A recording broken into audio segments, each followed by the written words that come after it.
Fala galera, beleza? Bem-vindos a mais um Direto do Forno e hoje com um assunto quente. Quando eu entrei na faculdade de História, uma das coisas que mais me chamou a atenção era que muita gente usava música como fonte para suas pesquisas. Quando a gente está na escola, a gente não pensa nisso, a gente só vive nas datas, nas guerras, nas personalidades e não imagina que música pode ensinar tanto sobre o nosso passado e sobre a nossa sociedade.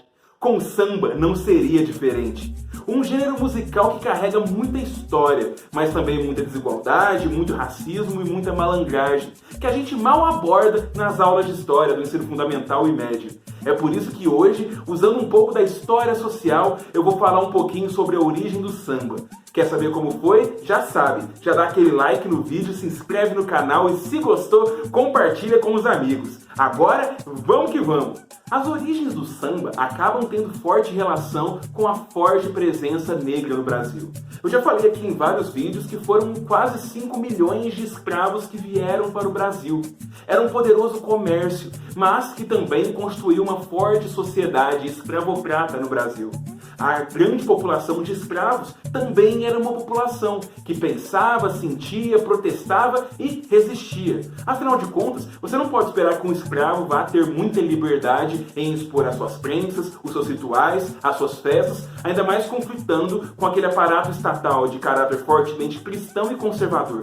Então, em grandes formas de resistência, em formas escondidas, muitos escravos acabaram fazendo suas manifestações artísticas, lembrando sempre do batuque, que estava presente em várias manifestações de religião de matriz africana, como o próprio candomblé. Muita coisa mudou com o século XIX. Nós tínhamos as campanhas abolicionistas, tanto de força da elite, quanto por forte resistência dos escravos e ex-escravos, como também dos abolicionistas, e nós vamos ter principalmente uma mudança social com a chegada de imigrantes e no fim do século XIX ainda, uma forte mudança institucional. O Brasil, que era império, agora se tornaria uma república. Uma república que estaria com uma grande massa de ex-escravos recém-libertos, recém-integrados à sociedade e tentando lidar com o que aconteceria com essa grande camada da população brasileira. Mas, gente, a república fraqueja. As ideias de abolição, de integração do negro na sociedade, que também não era o maior projeto social, mas estava presente na cabeça de muitos abolicionistas, não estava acontecendo.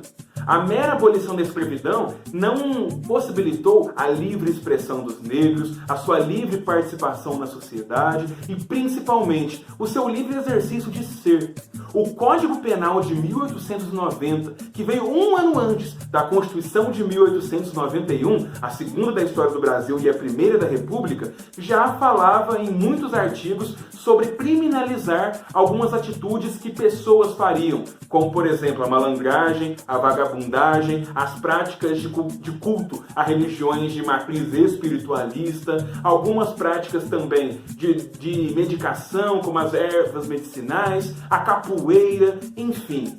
Muitas questões do Código Penal criminalizavam certos comportamentos que, como a República tinha esse forte caráter de igualdade de todos perante a lei, acabou colocando em um tecido legal e sem de ser propriamente a raça, várias penas em cima de comportamento de um grupo que todos sabiam quem era. Eu já falei um pouco disso no vídeo das favelas, mas é importante relembrar sempre que não houve uma integração entre raças. Nunca houve um aparato realmente que garantisse a igualdade de negros e brancos num mundo pós-abolição.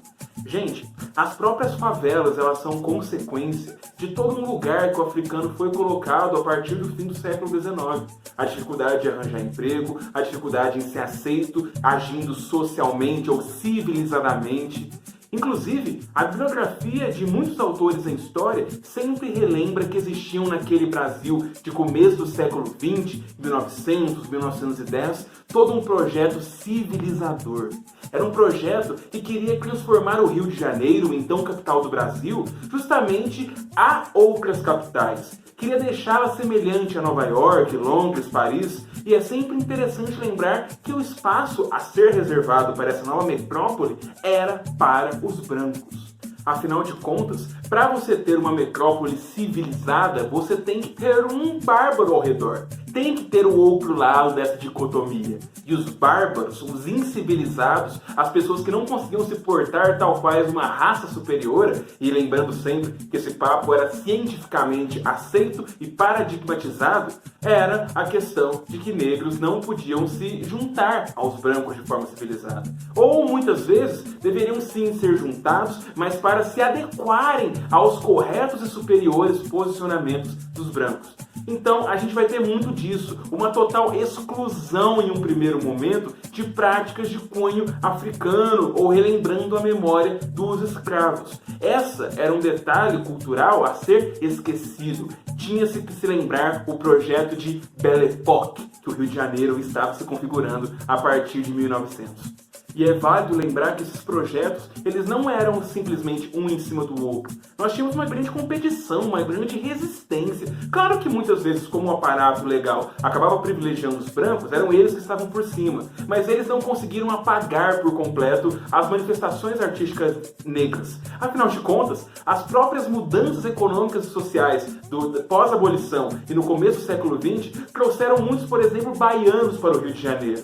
Muitos ex-escravos lá do Nordeste, mas principalmente da Bahia, foram para o Rio de Janeiro buscar melhor sorte na capital. Eram eles que iam habitar os cortiços, eram eles que iam povoar as primeiras favelas, eram eles que estavam lá.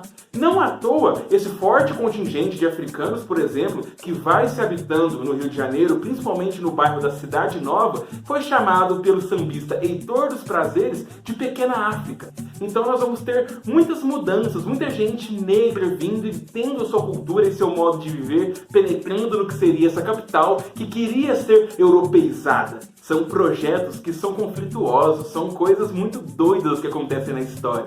Porque afinal de contas, temos gente querendo acabar com essas práticas e gente querendo relembrar essas práticas. Todo mundo na mesma cidade.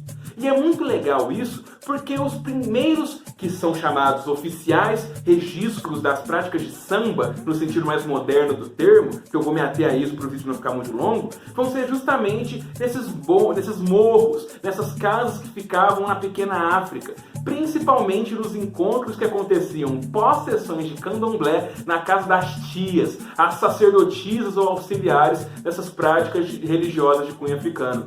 É na casa da tia Ciata, por exemplo, que a gente tem essa mitologia do nascimento do samba, onde tem Donga, Pixinguinha, Heitor dos Prazeres, todos lá praticantes da religião africana, estando lá presentes nas reuniões religiosas e também nas festas que se seguiam nas casas das tias. As feijoadas, as peixadas de fundo de quintal acabaram sendo o pano de fundo do primeiro samba, dos primeiros sambas. Não à toa, é um samba muito característico, é muito envolvendo o batuque, envolvendo esse refrão, envolvendo um cantorio, muito relembrando as práticas, os rituais do candomblé. Então, tem todo esse pano, todo esse contexto histórico que enriquece muito mais a história do samba.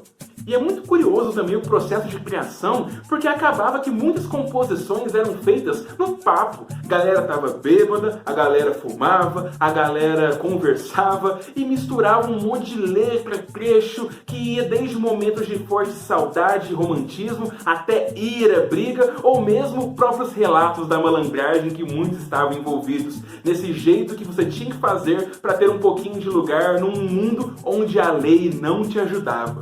Então, a gente vai ter o primeiro registro que se diz oficial do Pelo Telefone, de 1917.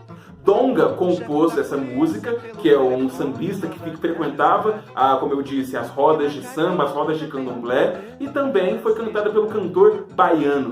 Então tem muita dessa questão. Olha o cantor baiano mostrando a forte herança das tias baianas que vieram para o Rio de Janeiro e também todo esse registro histórico das festas que aconteciam que acabaram virando discos. Mas outra coisa que tem que ser falada é que esse bairro da Pequena África, que era a Cidade Nova, estava perto do centro da cidade. Então, por mais que num primeiro momento seja toda aquela resistência, sejam aquelas práticas culturais lembradas e não muito bem vistas, e também todo esse projeto civilizador que eu falei, das elites querendo transformar o Rio de Janeiro numa Belle Époque, numa capital europeia, nós vamos ter muita gente, principalmente políticos, intelectuais, escritores, que iam para a Pequena África participar das grandes festanças. Então é muito curioso como como essas práticas, ao mesmo tempo que elas não eram bem vistas, elas ao mesmo tempo tinham presença garantida de vários setores da elite carioca. Então você vai ter uma certa integração nesse sentido, uma certa curiosidade pelo exotismo que a pequena África representava. Era aquele momento de neoimperialismo, de colônias na África e na Ásia, então o argumento que a elite enxergava toda aquela prática africana, não como uma coisa realmente a ser a regra da civilização, mas como uma coisa curiosa que fazia parte da sociedade brasileira, que é o que era. Então eu tenho esse argumento dessa integração com o exotismo. Integração não, mas esse conhecimento, essa curiosidade pelo que é diferente. E isso acabou gerando alguns favores, algumas amizades, contatos, que deixaram a pequena África um pouco mais confortável perante o cenário de reformas urbanas, sociais, econômicas e culturais que o Brasil e principalmente o Rio de Janeiro estava sofrendo naquele começo do século XX. Mas além de Pixinguinha, Donga, Baiana e Torres dos Prazeres, eu tenho que falar também do Estácio, o bairro da Estácio. Porque afinal de contas, a Estácio tinha uma história muito semelhante à da pequena África. Era um bairro composto principalmente de ex-escravos, descendentes, mulatos, pessoas de camadas mais pobres que estavam lá nesse bairro e faziam também as suas práticas religiosas, se encontravam nos cafés, participavam de rituais, estavam lá conversando e tocando e viviam nessa vida também de fazer arte, de viver samba. Então, é muito curioso como a Estácio também é um exemplo disso, o samba que vai surgindo lá e principalmente como é um samba um pouco menos religioso, mas muito mais malandro. Claro que eu não vou falar isso de uma maneira bem categórica, mas sim, era um samba mais malandro, mais feito em cafés, em prostíbulos, em locais de bebedeira, de briga, de capoeira, de enfiar faca um no outro. Era esse cenário de muita intensidade dos sentimentos e também muita criação coletiva, digamos assim. Na Estácio, que também tem essa herança negra e mulata, mas tem esse lado malandro, a gente vê também muita prática da polícia e coibir esses posicionamentos da galera. Acabar com o samba, chegar quebrando tudo, prendendo gente. Então, essa dinâmica da Estácio é bem interessante para entender o samba que vai sendo criado no Rio de Janeiro, principalmente na década de 1920. É um momento de Brasil um pouco economicamente melhor, com um pouquinho mais de indústrias nascentes, com algumas linhas de ônibus sendo criadas, o que facilita a locomoção e também trocas de ideias e culturas entre bairros. Então a gente vai ter muito isso na dinâmica do samba da Estácio. A Estácio vai nos dar Ismael Silva, a Estácio vai nos dar Bid, entre outros vários artistas e sambistas de muito gabarito. É esse samba malandro que fala de mulherada e muita gente achava isso um terror. Era quase o funk da época. Falava da vida do malandro, das disputas, dos amores, da bebedeira. Era um samba que não ficava bem pra elite carioca ouvir, mas agitava muito bem as festas. Afinal de contas, era o registro de uma vida. Um pessoal periférico que estava, muitas vezes, fora da proteção da lei, fortemente atacado pela polícia, mas que precisava se expressar de alguma forma. Afinal de contas, a arte é isso, é expressão. Mas eu tenho que falar também que esse samba da Estácio, ele era muito considerado malandro. O Ismael Silva detestava isso. Falava que eles eram malandros do bem, mas não malandros que machucavam os outros, feriam, faziam arruaça. Eles eram malandros, preguiçosos, mas que estavam ali à margem da lei, expressando o seu jeito de viver. Então, a Estácio, ela vai ser mal vista e não vai ter toda essa proteção legal que a pequena África vai ter, por exemplo. Não tem esse caráter religioso para encobrir tanta coisa, acaba sendo uma expressão muito da malandragem, então era mal visto. Mas o ponto é que vai ser uma grande forma de criação e ascensão de pessoas dessa comunidade.